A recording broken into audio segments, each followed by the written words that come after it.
আপনিও কি আমার মতো DLS26 গেমে ওয়ার্ল্ড কাপ খেলতে চান? আমি জানি আপনারা অনেকেই DLS26 গেমে Argentina, Brazil, France, England, Croatia ইত্যাদি জাতীয় দলের সাথে ম্যাচ খেলতে চান, কিন্তু পারছেন না। তো আমি আপনাদের কথা চিন্তা করে আজকের এই ভিডিও নিয়ে আসলাম। আজকের ভিডিও সম্পূর্ণ দেখলে বুঝতে পারবেন DLS26 গেমে কীভাবে ওয়ার্ল্ড কাপ খেলতে হয়। যারা DLS26 গেমে এখন ওয়ার্ল্ড কাপ খেলতে পারেন নাই, আজকের ভিডিওটা মূলত তাদের জন্যই তৈরি করা হচ্ছে। তো ভিডিওটি বুঝতে হলে 1 সেকেন্ড স্কিপ না করে দেখতে থাকুন। আর আপনি যদি আমাদের চ্যানেলে নতুন দর্শক হয়ে থাকেন তাহলে অবশ্যই চ্যানেলটিকে সাবস্ক্রাইব করে দিবেন এবং পাশে থাকা নোটিফিকেশন বাটনটি অন করে দিবেন।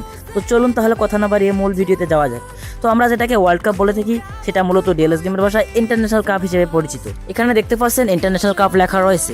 এই ইন্টারন্যাশনাল কাপে আপনি সকল জাতীয় দলের সাথে ম্যাচ খেলতে পারবেন। এখানে সকল জাতীয় দল অর্থাৎ ইন্টারন্যাশনাল দলের সাথে ম্যাচ খেলতে পারবেন, তাই এটাকে ইন্টারন্যাশনাল কাপ বলা হয়। তো DLS গেমের ভাষায় এটাকেই মূলত ওয়ার্ল্ড কাপ বলা হয়। তো চলেন এবার আপনাদের দেখায় কিভাবে ওয়ার্ল্ড কাপ খেলতে হয়। তো এই ওয়ার্ল্ড কাপ খেলার জন্য আপনাকে অবশ্যই অনেকগুলো শর্ত পূরণ করতে হবে। এই শর্তগুলোর মধ্যে প্রথম সেটা হলো আপনাকে অবশ্যই স্টেডিয়ামটি ম্যাক্স করে নিতে হবে। স্টেডিয়াম ম্যাক্স না হলে আপনি কিন্তু ওয়ার্ল্ড কাপ খেলতে পারবেন না। আমি আপনাদের একটু দেখাই, তাহলে আপনাদের বুঝতে সুবিধা হবে। তো আপনারা ফার্স্ট অফ অল চলে যাবেন মাই ক্লাবে, এরপর স্টেডিয়াম অ্যান্ড ফ্যাসিলিটিতে আসার পর এখানে দেখতে পারবেন স্টেডিয়াম ক্যাপাসিটি। আপনি যখন স্টেডিয়ামে আসবেন এবং হেল্প বাটনের উপর ক্লিক করবেন তখন আপনি দেখতে পারবেন ডিভিশন এবং ক্যাপাসিটি নামে দুইটা অপশন। ডিভিশন মানে আপনি কোন ডিভিশনে খেলেন এবং ক্যাপাসিটি মানে আপনার স্টেডিয়ামের দর্শক ধারণ ক্ষমতা কত। এখানে দেখতে পাচ্ছেন আপনার স্টেডিয়ামের দর্শক ধারণ ক্ষমতা যদি 5000 হয় সেক্ষেত্রে আপনি একাডেমি ডিভিশনে খেলবেন। এরপর যদি 15000-এর উপরে দর্শক ধারণ ক্ষমতা হয় সেক্ষেত্রে আপনি আমাটুইট ডিভিশন। এরপর যদি 25000-এর উপর দর্শক ধারণ ক্ষমতা হয় সেক্ষেত্রে ডিভিশন 4-এ খেলবেন। যদি 35000-এর উপরে দর্শক ধারণ ক্ষমতা হয় সেক্ষেত্রে ডিভিশন 3, এবং যদি 45000-এর উপরে দর্শক ধারণ ক্ষমতা হয় সেক্ষেত্রে ডিভিশন 2। এরপর যদি 55000-এর উপরে দর্শক ধারণ ক্ষমতা হয় সেক্ষেত্রে ডিভিশন 1, এবং যদি 70000-এর উপরে দর্শক ধারণ ক্ষমতা হয় সেক্ষেত্রে এলিট ডিভিশন, এবং সর্বশেষ যদি আপনার দর্শক ধারণ ক্ষমতা 85000-এর উপরে হয় সেক্ষেত্রে আপনি লেজেন্ডারি ডিভিশনে খেলতে পারবেন। আপনাকে ওয়ার্ল্ড কাপ খেলার জন্য অবশ্যই স্টেডিয়ামের দর্শক ধারণ ক্ষমতা 85000 রাখা রাখবে বা তার উপরে রাখা রাখবে, সেক্ষেত্রে আপনি কয়েনও বেশি পাবেন, আবার এই কাপটাও খেলতে পারবেন। তো আপনাদের যদি স্টেডিয়ামটি ম্যাক্স করা না থাকে সেক্ষেত্রে আপনি কিন্তু এই ওয়ার্ল্ড কাপটি খেলতে পারবেন না।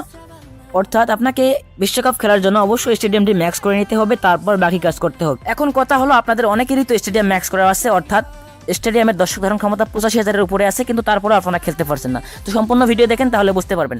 তো শুধু স্টেডিয়াম ম্যাক্স করে হবে এমনটা কোনো কথা নয়, আপনাকে স্টেপ বাই স্টেপ প্রত্যেকটা ডিভিশন চ্যাম্পিয়ন হয়ে তারপর আসতে হবে। ধরেন আমি আপনাদের একটা উদাহরণ দিয়ে বলি। ধরেন আপনি এখন ডিভিশন 4-এ আছেন। ডিভিশন 4-এ থাকলে কিন্তু আপনি এই ওয়ার্ল্ড কাপ খেলতে পারবেন না। আপনাকে এই ওয়ার্ল্ড কাপ খেলার জন্য অবশ্যই লেজেন্ডারি ডিভিশনে থাকতে হবে এবং লেজেন্ডারি ডিভিশনে চ্যাম্পিয়ন হতে হবে। এখন কি করবেন আপনি? ধরেন আপনি ডিভিশন 4-এ আছেন।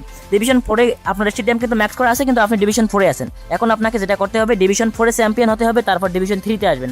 সেখানে চ্যাম্পিয়ন হলে আপনি ডিভিশন 2-তে আসবেন। সেখানে যদি চ্যাম্পিয়ন হন ডিভিশন 1, এবং সেখানে চ্যাম্পিয়ন হলে এলিট ডিভিশন, এবং এলিট ডিভিশনে সর্বশেষ চ্যাম্পিয়ন হলে আপনি লেজেন্ডারি ডিভিশনে আসবেন। কিন্তু লেজেন্ডারি ডিভিশনে আসলেই যে আপনি ওয়ার্ল্ড কাপ খেলতে পারবেন এমনটাও নয়।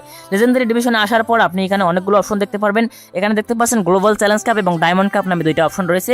এই দুইটাকে আপনাকে চ্যাম্পিয়ন হতে হবে, এবং এই যে লিগ পজিশন দেখতে পাচ্ছেন, এই লিগ পজিশনের মধ্যে আপনাকে সবার উপরে থাকতে হবে, অর্থাৎ এই লিগে অর্থাৎ লেজেন্ডারি ডিভিশনে আপনাকে চ্যাম্পিয়ন হতে হবে। এবং এখানে দেখতে পাচ্ছেন যে ডায়মন্ড কাপ এবং গ্লোবাল চ্যালেঞ্জ কাপ নামে দুইটা কাপ আছে। এই দুইটা কাপে আপনাকে জিততে হবে। এই দুইটা কাপ জিতবেন, এবং যদি আপনি লেজেন্ডারি ডিভিশনে প্রথম অবস্থানে থাকেন সেক্ষেত্রে কিন্তু আপনি এই ওয়ার্ল্ড কাপ খেলতে পারবেন। তো আপনারা অনেকেই করেন কি, স্টেডিয়াম ম্যাক্স রয়েছে কিন্তু আপনারা এই লেজেন্ডারি ডিভিশন চ্যাম্পিয়ন হতে পারছেন না, যার কারণে ওয়ার্ল্ড কাপটা খেলতে পারছেন না এবং অল স্টার কাপ খেলতে পারছেন না। তো এই ওয়ার্ল্ড কাপে আসার পর আপনি কিন্তু বিভিন্ন জাতীয় দলের সাথে খেলতে পারবেন, যেমন আর্জেন্টিনা, ফ্রান্স, ক্রোয়েশিয়া, এরপর ইংল্যান্ড। তো এখানে কিন্তু বড় দুইটা দল নাই, সেটা হলো ব্রাজিল এবং জার্মানি। এই দুইটা দলের সাথে কিন্তু এফটিসি চুক্তি নাই, যার কারণে এই দুইটা দল কিন্তু গেমে নাই। আর হ্যাঁ, স্টেডিয়াম ম্যাক্স করার জন্য কিন্তু অনেক কয়েন ডায়মন্ডের প্রয়োজন হয়। আপনাদের যদি কারো কয়েন ডায়মন্ড লাগে বা অটো ক্লিকার লাগে সেক্ষেত্রে আপনারা চাইলে আমার সাথে যোগাযোগ করতে পারেন, কারণ অটো ক্লিকার কিন্তু খুব তাড়াতাড়ি ব্যান হতে যাচ্ছে। তাই আপনারা যত দ্রুত সম্ভব এটাকে নিয়ে নেন এবং সেট করে দেন, তাহলে কাজে লাগবে। আর আমি এটা এখন খুব কমেই দিয়ে দিচ্ছি, যদি কারো লাগে তাহলে অবশ্যই আমার স্ক্রিনে দেওয়া হোয়াটসঅ্যাপ নাম্বারে যোগাযোগ করতে পারেন। তো বন্ধুরা, আশা করি আপনারা বুঝতে পারছেন যে DLS26 গেমে কীভাবে ওয়ার্ল্ড কাপ খেলতে হয়। তো আপনাদের অবশ্যই এই চ্যালেঞ্জগুলো কমপ্লিট করে তারপর আসতে হবে, সেক্ষেত্রে আপনি ওয়ার্ল্ড কাপ খেলতে পারবেন। তো আশা করি আপনারা বুঝতে পারছেন যে কীভাবে আপনারা DLS গেমে ওয়ার্ল্ড কাপ খেলবেন। তো যারা এখনো পারেন নাই অবশ্যই এখন চেষ্টা করে দেখেন, এখন অবশ্যই আপনারা পারবেন। তো ভালো থাকবেন বন্ধুরা, ইনশাআল্লাহ খুব তাড়াতাড়ি দেখা হচ্ছে নেক্সট ভিডিও।